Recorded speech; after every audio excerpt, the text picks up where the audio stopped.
What exactly is a PLC? Simply put, a programmable logic controller is the industrial computer behind modern automation.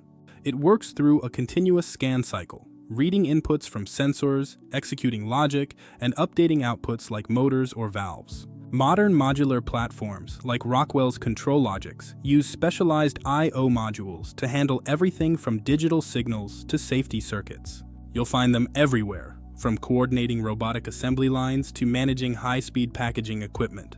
They also integrate with motion control systems to provide the precise, repeatable operation required for custom machinery. When selecting a PLC, engineers consider I/O capacity, communication protocols like Ethernet, IP, and the processing speed needed for the machine.